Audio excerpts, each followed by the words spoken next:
Hello children, hope you all are fine. So in last video we have started chapter number 1 and we have studied about HCF and LCM by prime factorization method. Now in this video we will continue with real numbers. Real numbers कितनी तरह के होते हैं, उनकी decimal expansion कैसी होती है, ये सब हमने इस वीडियो में पढ़ना है। तो रियल नंबर्स जो होते हैं वो दो तरह के होते हैं, रैशनल नंबर्स और इर्रेशनल नंबर्स। रैशनल नंबर्स वो नंबर्स हैं जिन्हें हम P/Q की फॉर्म में लिख सकते हैं। यहाँ Q कभी भी ज़ीरो नहीं हो सकता और इसके अलावा P और Q जो होते हैं वो को प्राइम इंटीजर्स होते हैं। को प्राइम का मतलब ऐसे इंटीजर्स जिनमें कॉमन 1 के अलावा और कुछ भी नहीं हो सकता। जैसे 2 और 3 का कॉमन 1 है तो को प्राइम इंटीजर्स होने चाहिए। जो इर्रेशनल नंबर होते हैं उन्हें हम P/Q की फॉर्म में नहीं लिख सकते। जितने भी नंबर्स हम लोग रूट्स के अंदर पढ़ते हैं, जैसे √3, √5, √7, ये सब जो होते हैं वो इर्रेशनल नंबर होते हैं, बट रूट के अंदर एक प्राइम नंबर का होना ज़रूरी है। अब है कि अगर हम रैशनल और इर्रेशनल्स को डेसिमल की फॉर्म में कन्वर्ट करें तो कैसे डेसिमल्स आएंगे। तो रैशनल्स जो होते हैं उनकी डेसिमल एक्सपेंशन दो तरह की होती है, या तो वो टर्मिनेटिंग होते हैं या फिर उनकी decimal expansion non terminating repeating होती है। इनके एग्जाम्पल्स मैं आपको नेक्स्ट स्लाइड में दिखाऊंगी कि रिपीटिंग क्या होता है, टर्मिनेटिंग क्या होता है। जो इर्रेशनल नंबर्स होते हैं उनको अगर हम डेसिमल में कन्वर्ट करते हैं तो उनकी डेसिमल एक्सपेंशन नॉन टर्मिनेटिंग होती है और नॉन रिपीटिंग होती है। अब टर्मिनेटिंग का मतलब होता है एक पॉइंट पर जाकर रुक जाना। जैसे अगर आप दो नंबर्स को डिवाइड करें और डिवाइड करने पर रिमाइंडर 0 आ जाए तो वो टर्मिनेटिंग डेसिमल एक्सपेंशन होता है। नॉन टर्मिनेटिंग का मतलब जो डिवीज़न है वो चलती चली जा रही है, रिमाइंडर कभी भी 0 नहीं आ रहा। जैसे यहाँ पर एग्जाम्पल लिखा है मैंने 5.37564 या फिर 0.567, ये नंबर्स एक पॉइंट पर जाकर टर्मिनेट हो गए, रुक गए, तो ये टर्मिनेटिंग डेसिमल एक्सपेंशन है। Non terminating repeating decimal expansion का मतलब हमें कुछ डिजिट्स जो हैं उनकी रिपीटिशन नज़र आने लग जाएगी। अब हैं इर्रेशनल नंबर्स जो होते हैं वो नॉन टर्मिनेटिंग और नॉन रिपीटिंग भी होते हैं। जैसे यहाँ एग्जाम्पल आप देखेंगे तो जो डिजिट्स रिपीट हो रहे हैं जैसे 01001 0001, इनमें एक पैटर्न जैसा कुछ बन जाता है और आगे जो डॉट डॉट डॉट रिप्रेजेंट किया हुआ है इसका मतलब कि ये नंबर कहीं भी स्टॉप नहीं हो रहा, टर्मिनेट नहीं हो रहा, इसीलिए हम इसको नॉन टर्मिनेटिंग नॉन रिपीटिंग कहते हैं। अब क्वेश्चन कैसा हो सकता है, जैसे मैंने यहाँ पर आपको कुछ नंबर्स लिख कर दिए, आपको इनसर्कल करने हैं इनमें से कौन कौन से रैशनल नंबर्स हैं और आपको रीज़न भी बताना है कि आप उनको रैशनल नंबर किस लिए कह रहे हैं। तो जब भी हमें क्वेश्चन डेसिमल की फॉर्म में है दिया हुआ तो हम डेसिमल एक्सपेंशन की फॉर्म में ही आंसर करेंगे।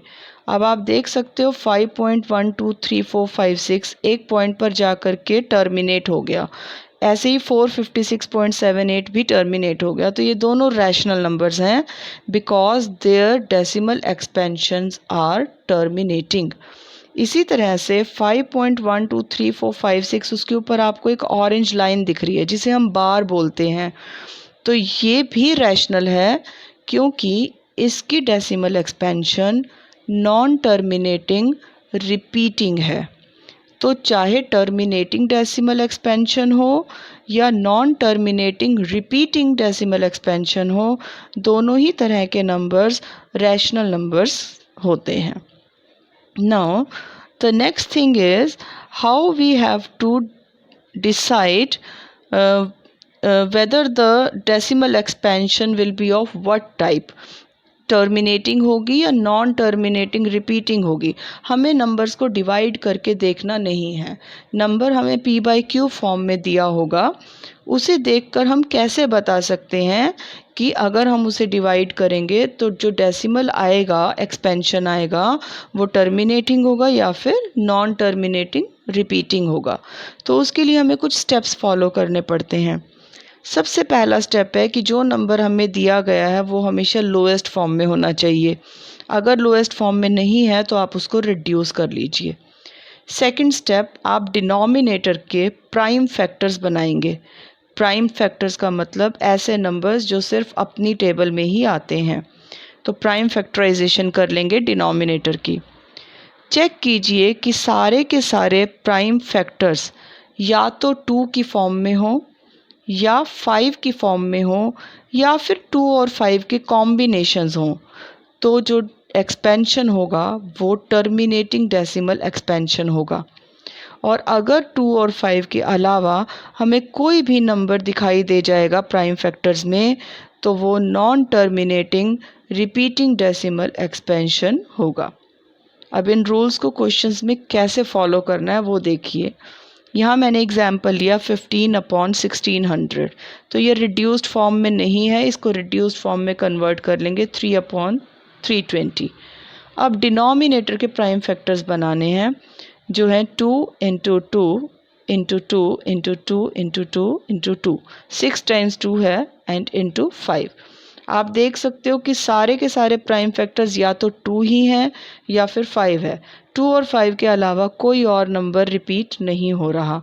तो इसका मतलब इसकी डेसिमल एक्सपेंशन जो होगी वो टर्मिनेटिंग होगी, यानी कि एक पॉइंट पर जाकर ये डिवीज़न ख़त्म हो जाएगी, टर्मिनेट हो जाएगी। वो कैसे होगा वो मैं आपको अभी आगे बताऊंगी। एक और एग्जाम्पल देखिए 77/210, रिड्यूस किया 11/30। अब 30 के प्राइम फैक्टर्स बनाए। 30 के प्राइम फैक्टर्स हैं 3 × 2 × 5 × 7। अब 2 और 5 तो दिख रहे हैं, लेकिन उसके साथ 3 भी दिख रहा है, 7 भी दिख रहा है। तो एक भी एक्स्ट्रा नंबर अगर हमें दिखा 2 और 5 के अलावा, तो non terminating repeating decimal expansion होगा। अब अगर किसी भी नंबर की एक्सपेंशन टर्मिनेटिंग है, हमें पता चल चुका है कि वो टर्मिनेटिंग डेसिमल एक्सपेंशन है, तो उसको डेसिमल में कन्वर्ट कैसे कर सकते हैं। एक मेथड तो है हम उसको डिवाइड करके देख लें, लेकिन अब हमें डिवाइड करके देखना नहीं है। तो बिना डिवाइड किए हमें कैसे पता चलेगा, हम कैसे उसको डेसिमल में कन्वर्ट कर सकते हैं, उसके लिए क्या प्रोसेस है। जैसे मैं यही सेम क्वेश्चन ले रही हूँ 15/1600, 3/320। 320 के जब मैंने प्राइम फैक्टर्स बनाए थे तो मुझे डिनोमिनेटर में 6 टाइम 2 नज़र आया और सिर्फ एक बार 5 नज़र आया। हमारा मेन एम है डिनोमिनेटर में ज़ीरोस कन्वर्ट कर देना।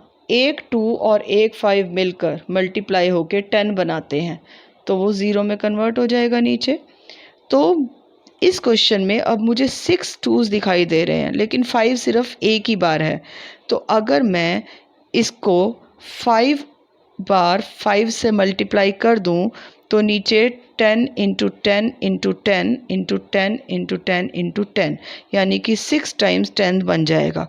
तो अगर मैं डिनोमिनेटर में मल्टीप्लाई करूंगी तो मुझे न्यूमरेटर में भी करना पड़ेगा सेम प्रोसीजर। ऐसे ही तो हम एक जगह पर मल्टीप्लाई नहीं कर सकते। तो मैंने क्या किया, क्वेश्चन में नीचे टेंस बनाने के लिए 5 टाइम्स 5 से मल्टीप्लाई कर दिया और ऊपर भी 5 टाइम्स 5 से मल्टीप्लाई कर दिया। अब न्यूमरेटर को एज इट इज़ मल्टीप्लाई करके 9375 आया और डिनोमिनेटर में 6 ज़ीरोज़ दिखाई देने लगे। अब 6 ज़ीरोज़ जब डिनोमिनेटर में दिखाई देंगे तो इसका मतलब कि हम इसको डेसिमल में कन्वर्ट करेंगे, तो डेसिमल के बाद हमें 6 डिजिट्स मिलेंगे। उसके बाद ये डिवीज़न टर्मिनेट हो जाएगी। ये आपने जूनियर क्लासेस में भी सीख रखा है कि अगर नीचे ज़ीरोज़ होते हैं तो डेसिमल को कैसे कन्वर्ट किया जाता है। तो नीचे ज़ीरोज़ का होना हमें बताता है कि डेसिमल के बाद कितने डिजिट्स हमारे आंसर्स में आने वाले हैं. So it is an easy way to convert any number into its decimal form. So it was all about the rational numbers, irrational numbers, their decimal expansions, and the conversion of a rational number in the decimal expansion form in an easy way where we can convert it without actual division. So I hope आपको ये concept समझ में आ गए होंगे. इनको बहुत अच्छे से प्रैक्टिस कीजिए. It is an important concept that is always being asked in the board examination. In next video, we will start with the theoretical part of this chapter. Till then, bye bye. Have a nice time. Stay at home. Stay safe.